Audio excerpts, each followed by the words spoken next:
ವರ್ಷದ ತನ್ನ ಹೊಟ್ಟೆಯಲ್ಲಿ ಹುಟ್ಟಿದ ಮಗ ನೇಣುಗಂಬಕ್ಕೆ ಹೋಗುವಾಗ ತಾಯಿ ವಿದ್ಯಾವತಿ ನಿಂತು ಕಣ್ಣೀರು ಹಾಕ್ತಿರ್ತಾಳ. ಕಣ್ಣೀರು ಹಾಕುವಾಗ ಭಗತ್ ಸಿಂಗ್ ಅದನ್ನು ನೋಡಿ ತಾಯಿ ಹತ್ರ ಹೋಗಿ ಕಣ್ಣೀರು ಒರೆಸಿ ಅವ್ವಗೆ ಹೇಳ್ತಾನೆ, ಅವ್ವ, ಈ ದೇಶದ ಯಾವ ತಾಯಿ ಆದರೂ ಅಳಬಹುದು, ಅಳ್ಳಿ, ಆದ್ರೆ ಭಗತ್ ಸಿಂಗನ ತಾಯಿ ಕಣ್ಣಾಗ ನೀರು ಬರಬೇಕ. ಅವಾಗ ತಾಯಿ ವಿದ್ಯಾವತಿ ಹೇಳ್ತಾಳ, ಮಗ, ಭಗತ್ ಸಿಂಗ ನನಗೆ ಎದಕ್ಕೆ ಕಣ್ಣಾಗ ನೀರು ಬಂದೈತಿ ಅಂದ್ರೆ ನೀನ್ ನೇಣುಗಂಬಕ್ಕೆ ಏರಾಕತ್ತಿ ಅಂತ ಹೊಂಟಿಯಲ್ಲ, ಅದಕ್ಕೆ ನನಗೆ ದುಃಖ ಆಗಿಲ್ಲ ಮಗ.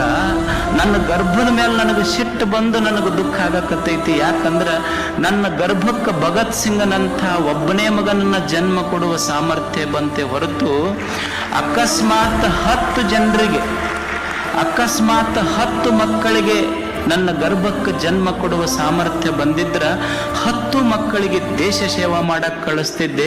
ನನ್ನ ಗರ್ಭದ ಮೇಲೆ ಸಿಟ್ಟಾಗಿ ಬಂದ.